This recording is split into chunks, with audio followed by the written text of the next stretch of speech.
Hi everyone, welcome to my classes. Teacher बनने की तैयारी में आपका बहुत बहुत स्वागत है। आज हम लोग स्टार्ट करेंगे आरंभिक मानव की खोज। क्लास 6 का चैप्टर 2 है। इससे पहले क्लास 6 का चैप्टर 1 हिस्ट्री का मैं कंप्लीट करवा चुकी हूँ और ये सारी क्लासेस जो है वो सीटेट के लिए चल रही है। तो चलिए हम लोग स्टार्ट करते हैं आरंभिक मानव की खोज। ठीक है, तो कहता है कि यहाँ पे एक छोटे से बच्चे तुषार की दी गई है कि कोई बच्चा है तुषार, वो रेल का यात्रा कर रहा है और उससे कोई पूछता है कि ये जो रेल की यात्रा इतनी तेज़ी से हम लोग कर रहे हैं तो वो कितने साल पहले स्टार्ट हुआ है। तो उसे आंसर देता है 150 साल पहले ही स्टार्ट हुआ है। तो वो सोचते हैं, तो बच्चा तुषार जो है वो सोचता है कि इतने सालों पहले लोग फिर कैसे जाते होंगे, 150 साल पहले लोग फिर कैसे अपनी यात्रा एक जगह से दूसरी जगह करते होंगे। इसीलिए इस चैप्टर का नाम भी है आरंभिक मानव खोज, कि पहले के जो मानव थे उनकी खोज कैसे हुई, यात्राएं कैसे करती थी, इन सबको हम पढ़ने वाले हैं। चलिए स्टार्ट करते हैं। तो कहता है हम उन लोगों के बारे में जानते हैं जो इस उपमहाद्वीप में 20 लाख साल पहले रहा करते थे। आज हम उन आखेटक संग्राहक के नाम से जानते हैं। आखेटक का मतलब होता है शिकार करने वाला, संग्राहक का मतलब है संग्रह करने वाला। जानते हैं भोजन का इंतजाम करने की विधि के आधार पर हम उन्हें नाम से पुकारा जाता है। आमतौर पर खाने के लिए जंगली जानवरों का शिकार करते थे, मछलियाँ और चिड़ियाँ पकड़ते थे। फल मूल ये सारी चीज़ें जो हैं ये लोग खाया करते थे। पेड़ पौधों की अनगिनत प्रजातियां मिलती थी, इसीलिए पेड़ पौधों से मिलने वाले खाद्य पदार्थ भोजन के अत्यंत महत्वपूर्ण स्रोत थे उस टाइम। लेकिन यह सब कर पाना बहुत मतलब ये जो जितनी चीज़ें वो संग्रह करते थे वो बहुत आसान नहीं था। ऐसे कई जानवर हैं जो हमसे ज़्यादा तेज भाग सकते थे। बहुत से जानवर हमसे ज़्यादा ताकतवर भी होते थे। जानवर के शिकार, चिड़िया या मछली को पकड़ने के लिए बड़ा सतर्क, जागरूक और तेज होना पड़ता है। पेड़ पौधों को खाना जुटाने के लिए जानना जरूरी होता है कि कौन से पेड़ पौधे खाने योग्य होते हैं और कौन से नहीं। यहाँ तक अभी सीटेट के लिए उतना इम्पोर्टेंट नहीं है। पहले आपको इंट्रो दे रहा है कि मछली ही पकड़ रहे हैं या फिर कोई शिकारी ही कर रहे हैं, तो वो आसान नहीं रहा होगा किसी को पकड़ना, क्योंकि वो एक जगह से दूसरी जगह भाग जाते होंगे, फिर उसे शिकार करना आसानी नहीं। अगर कोई फसल भी है, कोई पौधा है, फल है, कंदमूल है, हो सकता है कि वो जहरीला हो, अगर उसे खाएं तो उससे मौत भी हो सकती है। तो इन सबको पहचानने में भी बहुत तकलीफ़ें होती होंगी। आखिर वो इन सब चीज़ों को जान कैसे पाएँ, इसके बारे में पढ़ेंगे। नेक्स्ट कहता है कि आखेटक खाद्य संग्राहक समुदाय के लोगों के एक जगह से दूसरी जगह पर घूमते रहने के पीछे कम से कम 4 कारण हो सकते हैं। अब यहाँ से बहुत ही इम्पॉर्टेंट आ गया है कि एक जगह से दूसरी जगह लोग क्यों जाते हैं। ये सीटेट में पूछा गया है, ये एसर्शन रीज़न का क्वेश्चन रहा है और ये बहुत ही ज़्यादा जो है कह सकते हैं इम्पॉर्टेंट है। आप लोग यहाँ से मार्क करते हुए चलिएगा, ठीक है।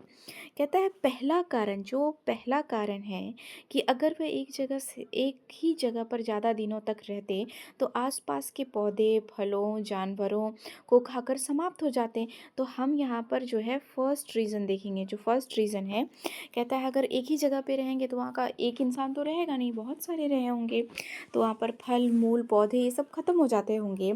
इसीलिए और भोजन की तलाश में इन्हें दूसरी जगह जाना पड़ता होगा। तो ये तो आपको पहला कारण बता रहा है कि इसी वजह से जो है इन्हें क्या होता होगा, दूसरी जगह जाना पड़ता होगा।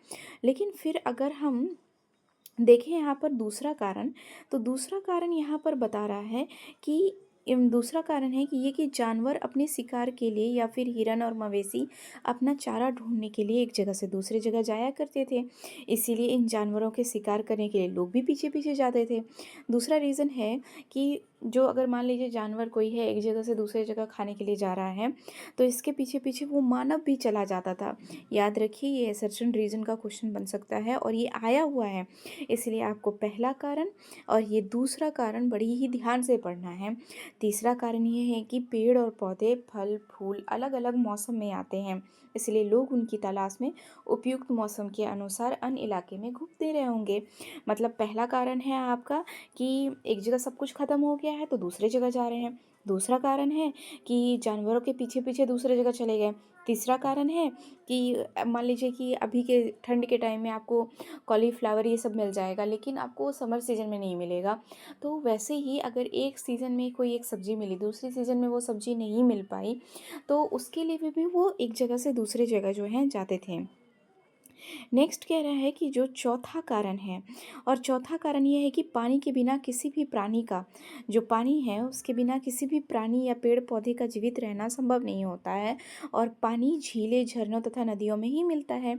यद्यपि कई नदियाँ, यहाँ पर बोल रहा है कई नदियाँ पानी कभी नहीं सूखता। कुछ झीलों और नदियों में पानी बारिश के बाद ही मिल पाता है। इसलिए ऐसा झीलों और नदियों या नदियों के किनारे बसे लोगों को सूखे मौसम में पानी की तलाश में इधर उधर जाना पड़ता है। सीधा सा यहाँ पर बताने की कोशिश कर रहा है कि अगर मान लीजिए कि पानी ही नहीं है नदियों और झीलों में, तो आदमी बिना पानी के रह नहीं सकता है, कोई भी इंसान जीवित नहीं रह सकता। इसलिए उन्हें दूसरी जगह जाना पड़ता होगा, इसीलिए वो दूसरी जगह जाते थे। इसके अलावा लोग अपने नाते रिश्तेदारों या मित्रों के लिए मिलने जाया करते होंगे। यहाँ स्मरण रखना ज़रूरी है कि ये सभी लोग पैदल यात्रा करते थे। तो अभी मैंने पहला कारण आपको बताया, दूसरा कारण बताया, थर्ड एंड फोर्थ बताया। तो यहाँ पे कोई भी ऐसा रेलगाड़ी या फिर कोई अन्य साधन नहीं था, वो सारे पैदल यात्रा कर रहे थे। लेकिन मैं बार बार एक चीज़ को रिपीट कर रही हूँ कि ये first, second and third and fourth reason जो है आपको याद रखना है। असर्शन रीज़न में ये क्वेश्चन बना हुआ है, और जैसे ही ये मेरा सीरीज़ ख़त्म होगा मैं क्वेश्चन लेकर के आऊँगी। कहते हैं उसके बाद आरंभिक मानव के बारे में जानकारी कैसे मिलती है। ये अगेन इम्पॉर्टेंट है, जो इम्पॉर्टेंट है आप उसी को नोट कीजिए, बाकी आपको नोट करने की ज़रूरत नहीं है। कहते हैं पुरातत्वविद, जो भी पुरातत्वविद मैंने आपको पिछले चैप्टर में पढ़ाया हुआ था, चैप्टर 1 में, कि जो भी औजार का या फिर पुराने चीज़ों का खोज करते हैं, उसको रीड करते हैं, उसको पुरातत्वविद कहते हैं हिंदी में, और इंग्लिश में इसको कहा जाता है आर्कियोलॉजिस्ट। तो कुछ ऐसी वस्तुएं मिली हैं जिनका निर्माण और उपयोग आखेटक खाद्य संग्रह करते थे। कहता है आरंभिक मानव का खोज कैसे किया हुआ, तो तभी के लोग जो खाते थे, जो औजारें यूज़ करते थे, तो उसके आधार पर मिला होगा। ये संभव है कि लोग ने अपने अपने काम के लिए पत्थरों, लकड़ियों और हड्डियों के औजार बनाए हों। इनमें से पत्थरों के औजार आज भी बचे हैं। आप ये देख सकते हैं अलग अलग शेप के पत्थर के औजार हैं। ये फर्स्ट वाला जो आपको ये वाला पत्थर के औजार दिख रहे हैं ना, ये बड़े औजार हैं, इससे आप कुछ कट नहीं कर सकते। अगर आपको कुछ कट करना है, किसी पे एकदम धारदार हमला करता है, तो इससे नहीं हो सकता, इससे सिर्फ मारा जा सकता है। आप धीरे धीरे देखते हैं कि इसका आकार जो है छोटा होता जा रहा है, और ये नुकीला और होता जा रहा है, धारदार होता जा रहा है। और अगर मैं बात करूँ यहाँ पर, जो लास्ट अगर हम लोग देखें इसको, और ये देखिए छोटा होता जा रहा है और बहुत ही धारदार होता जा रहा है। इससे पशुओं के खाल को उतारने में मदद मिलती होगी। इसीलिए जैसे जैसे जितना पत्थर का आकार छोटा होता जाएगा, उतने अच्छे से शिकार होता जाएगा। तो देखिए ये पत्थर से बने औजार प्राचीनतम औजार है, जो क वाला है ये प्राचीनतम औजार है। इनके कई हजार साल बाद बनाया गया। जो ख वाला मैंने दिखाया ये बहुत हजार साल बाद बना है, और जो ग है इन्हें बाद में बनाया गया है। ये वाले औजार जो है ये इसके कहीं बाद बना है, ठीक है। और लास्ट कहता है कि जो आपको घ में दिख रहा है ये 10,000 साल पहले बनाया गया है, और ये गुटी का प्राकृतिक पत्थर है। मतलब ये लास्ट वाले जो दिख रहे हैं ना आपको, ये वाले, ये प्राकृतिक पत्थर है। ऐसा नहीं है कि ये जो है कोई आर्टिफिशियल नहीं, ये सारे जो हैं प्राकृतिक पत्थर थे। आगे हम लोग पढ़ते हैं। कहते हैं यहाँ पत्थरों के औजारों के कुछ उपयोग बताए गए हैं। ऐसे कामों की एक सूची बनाओ, मतलब आपको सूची बनाई, ये इंपॉर्टेंट नहीं है। कहते हैं इनमें से कुछ औजारों का उपयोग फल फूल काटने के लिए, हड्डियों मांस को काटने तथा पेड़ों की छाल और जानवरों की खाल उतारने के लिए किया जाता था। कुछ के साथ हड्डियों या लकड़ियों के मुट्ठे लगाकर भाले, बांध जैसे हथियार बनाए जाते थे। जैसे कि मैं आपको एक रफ डायग्राम, जैसे कि मान लीजिए ये लकड़ी का मुट्ठा है, तो यहाँ पर क्या किया जाता था, एक पत्थर बना दिया गया, एक पत्थर का पतला औजार, उससे जो है आपका यहाँ पर जो है ये मुट्ठा सा लगा दिया गया, इससे जो है काटा जा सकता है, भाला बन सकता है, हथौड़ा बन सकता है। तो वैसे ही कहता है खाल उतारने के लिए लकड़ियों काटी जाती थी, लकड़ियों को उपयोग ईंधन के साथ साथ झोपड़ियों और औजारों बनाने के लिए भी किया जाता था। तो अगर आपसे कभी क्वेश्चन पूछ ले क्या लकड़ियों का सिर्फ उपयोग या औजारों का सिर्फ उपयोग खाने पीने के लिए या फल फूल काटने, हड्डियों और मांस को काटने के लिए होता था, तो नहीं, इसका उपयोग जो है झोपड़ियाँ और औजार बनाने के लिए अलग चीज़ों में भी हुआ करता था। नेक्स्ट हम लोग देखते हैं पत्थर के औजारों का उपयोग बाएं की तरफ आप देखोगे तो इंसान के खाने योग्य जड़ों के खोदने के लिए किया जाता था, और दाएं तरफ अगर देखेंगे जानवर की खाल उतारने के लिए किया जाता है। जो बहुत नुकीला रहेगा तो जानवर का खाल उतारने के लिए, और जो थोड़ा सा मोटा रहेगा वो फल मूंद जो कंद मूंद होते थे उनको निकालने के लिए। नेक्स्ट है रहने की जगह निर्धारित करना कि आखिर ये रहेंगे कहाँ। तो कहता है लाल त्रिकोण वाले स्थान वे पुरास्थल है जहाँ आखेटक खाद्य संग्राहक के होने के प्रमाण मिले हैं। इनके अलावा भी कई स्थानों पर आखेटक खाद्य संग्राहक रहते थे। मानव में सिर्फ कुछ ही गिने चुने स्थान ही चिन्हित किए गए हैं।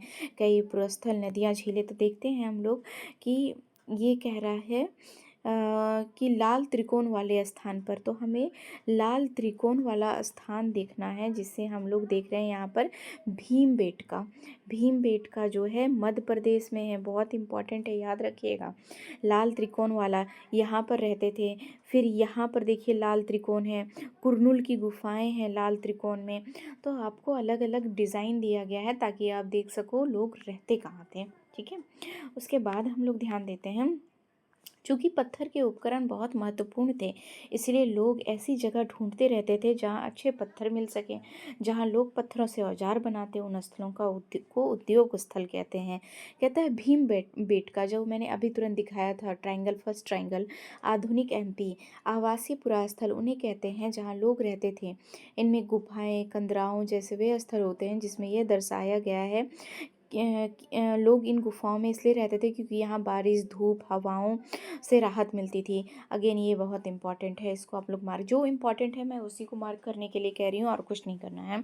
तो कहता है लोग गुफाओं और कंदराओं में क्यों रहते थे, तो बारिश, धूप, हवाओं से राहत मिलती थी। प्राकृतिक गुफाएं विंध्य दक्कन के पर्वतीय इलाकों में नर्मदा घाटी के पास है। तो इस लाइन को आप लोग कर लीजिएगा कि जो आदि मानव थे वो गुफाओं में ही क्यों रहते थे, क्या रीज़न था उनका गुफाओं में रहने के पीछे। तो ये आपका इम्पॉर्टेंट हो जाएगा, तो इसको देख लीजिएगा, आप लोग लिख लीजिएगा अपने नोट्स में।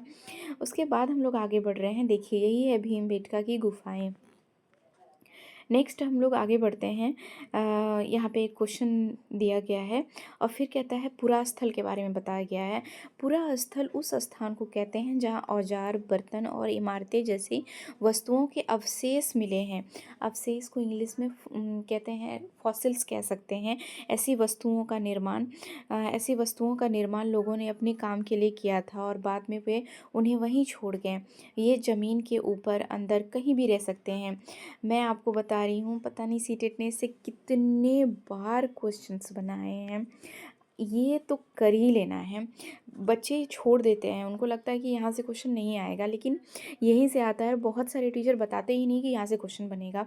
कहते हैं पुरास्थल कहाँ से मिलेगा, आपको कोई नोट्स पढ़ने की ज़रूरत नहीं, किसी का भी नोट्स पढ़ने की ज़रूरत नहीं है, आप सिर्फ एनसीईआरटी कर लो, आपका सिलेक्शन निश्चित है।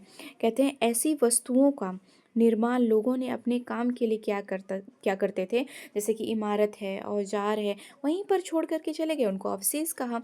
तो ये अवशेष का क्या यूज़ करते थे, अपने लिए काम करते थे, फिर वो छोड़ के चले गए और बाद में वे और ये ज़मीन के क्वेश्चन रहता है, ये ज़मीन के कहाँ पर मिलता है। अगर आप कमेंट सेक्शन में बोलोगे तो मैं क्वेश्चन भी दे दूँगी, प्रीवियस ईयर क्वेश्चन है।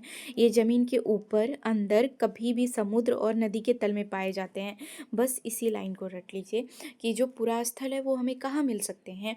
तो कहता है ये ज़मीन के ऊपर, क्वेश्चन में रहेगा क्या, केवल ज़मीन के ऊपर, ज़मीन के ऊपर भी रहेगा, अंदर भी रहेगा, कभी कभी समुद्र और नदी तल में भी पाए जाते हैं। इन पुरास्थलों स्थलों के बारे में आपको अगले अध्याय में बताया जाएगा, लेकिन आप इस नोट कर लीजिए कि पुरास्थल हमें कहाँ मिलेंगे, ये बहुत इम्पॉर्टेंट है।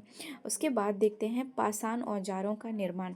तो मैं सोच रही हूँ आज हम यहीं तक रखते हैं, दूसरी क्लास में हम लोग फिर मिलेंगे। और तब तक आप लोग मेरे साथ बने रहें, और वीडियो पसंद आता है चैनल को लाइक शेयर एंड सब्सक्राइब सभी दोस्तों के साथ शेयर कर लें, ताकि ज़्यादा से ज़्यादा मुझे भी मोटिवेशन मिल सके पढ़ाने का। ठीक है, thank you for watching. Next class में अब हम लोग मिलते हैं।